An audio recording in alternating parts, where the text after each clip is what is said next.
Hi friends, നല്ല നാടൻ മത്തി വാഴയിലയിൽ എളുപ്പത്തിൽ പൊള്ളിച്ചെടുക്കുന്നത് എങ്ങനെയാണെന്ന് നോക്കാം. ഇഞ്ചിയും വെളുത്തുള്ളിയും കൂടെ ഒന്ന് പേസ്റ്റാക്കി വെച്ചതും തുള്ളി വിനാഗിരി അല്ലെങ്കിൽ ലെമൺ ജ്യൂസും ലേശം ഉപ്പൊടി ഇട്ട് കൊടുത്തിട്ടുണ്ട്. നല്ലോണം ഒന്ന് വരവി എടുക്കാം.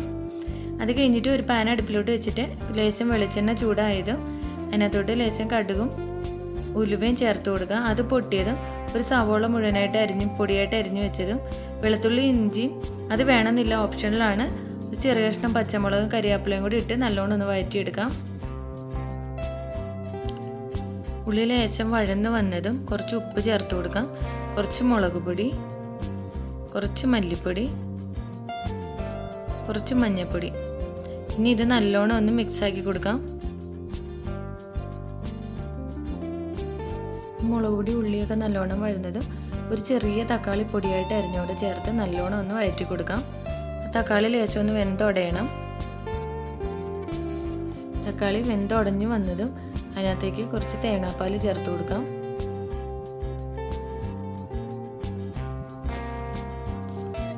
തേങ്ങാപ്പാലും തക്കാളിയും എല്ലാം കൂടി ഒന്ന് മിക്സ് ആക്കിയിട്ട് ഒന്ന് വറ്റി വരണം. വറ്റി വരുന്നവരെ ഒന്ന് ഇളക്കി കൊടുക്കുകയോ മൂടി വയ്ക്കുകയോ ചെയ്യാം. അപ്പോൾ ഇവിടെ നല്ലോണം വറ്റി വന്നിട്ടുണ്ട്. ഈ മിക്സ് നല്ലോണം ഒന്ന് വറ്റി വന്നതും നമുക്ക് ഇതിനകത്തേക്ക് ഒരു 2 കഷ്ണം കുടംപുളി വെള്ളത്തിൽ കുതിർത്തി വെച്ചിരുന്നതും കൂടെ ചേർത്ത് കൊടുക്കാം. ചേർത്ത് വെച്ചിട്ട് ഇതൊന്ന് തിളച്ചാൽ മതി. അപ്പം നമുക്ക് വാഴയിലയിൽ ഇടാനുള്ള മിക്സ് ഇവിടെ റെഡി ആയിട്ടുണ്ട്. മീൻ അധികമായിട്ട് എടുക്കുകയാണെങ്കിൽ ഈ മിക്സും കൂടുതൽ എടുക്കണം. അപ്പം മീൻ പൊതിയാനുള്ള വാഴയില ഞാൻ ഇവിടെ വാട്ടി റെഡിയാക്കി വെച്ചിട്ടുണ്ട്. അപ്പോൾ ഇനി ഇതിനകത്തോട്ട് നമുക്ക് മീനിൻ്റെ മിശ്രിതം വെച്ച് കൊടുക്കാം. അപ്പം ഞാൻ വഴറ്റി വെച്ചിരിക്കുന്ന മിശ്രിതം ആദ്യം കുറച്ച് ഇലയിലേക്ക് നിരത്തി കൊടുക്കുകയാണ്. ഇനി ഇതിൻ്റെ മുകളിലോട്ട് മീൻ വെച്ച് കൊടുക്കാം.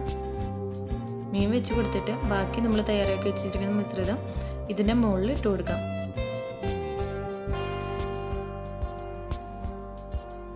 അപ്പം നമ്മുടെ വാഴയില കൂട്ട് ഇവിടെ റെഡി ആയിട്ടുണ്ട്.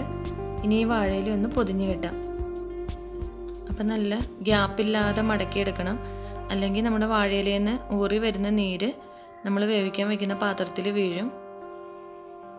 അപ്പം നല്ല ടൈറ്റായിട്ടെടുത്ത് വാഴനാര് കൊണ്ട് തന്നെ കെട്ടിയെടുക്കാം. ഇനി നമുക്കിത് വേവിച്ചെടുക്കാൻ ഒരു പാൻ വേണമെങ്കിൽ ഉപയോഗിക്കാം. ഞാനിവിടെ ഒരു ദോശക്കല്ലാണ് എടുത്തിരിക്കുന്നത്, ഇരുമ്പിൻ്റെ ദോശക്കല്ലാണ്. അപ്പോൾ അതിനകത്തോട്ട് ലേശം വെളിച്ചെണ്ണ ഒഴിച്ചു കൊടുത്തിട്ടുണ്ട്.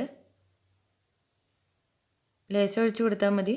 ഇനി ഇതിൻ്റെ മുകളിലിട്ടിട്ട് നമുക്ക് ഈ വാഴയിലപ്പൊതി തിരിച്ചും മറിച്ചും ഇട്ട് ഒരു 15-20 മിനിറ്റെങ്കിലും വേവിക്കണം. തീ സിമ്മിൽ വെച്ച് കൊടുത്താലും മതി. അപ്പോൾ 2-3 പൊതി ഉണ്ടാക്കുവാണെങ്കിൽ ഇതിൻ്റെ ചുറ്റിനും മാറി മാറി വെച്ച് കൊടുത്താലും മതി. 15-20 മിനിറ്റ് ആയിട്ടുണ്ട്. നമ്മുടെ വാഴയില മിശ്രിതം ഇവിടെ റെഡി ആയിട്ടുണ്ട്. അപ്പം നമ്മുടെ മത്തി പൊള്ളിച്ചത് നല്ല ടേസ്റ്റായിട്ട് സൂപ്പറായിട്ട് റെഡി ആയിട്ടുണ്ട്. എല്ലാവരും ഇതൊന്ന് ട്രൈ ചെയ്ത് നോക്കൂ കേട്ടോ.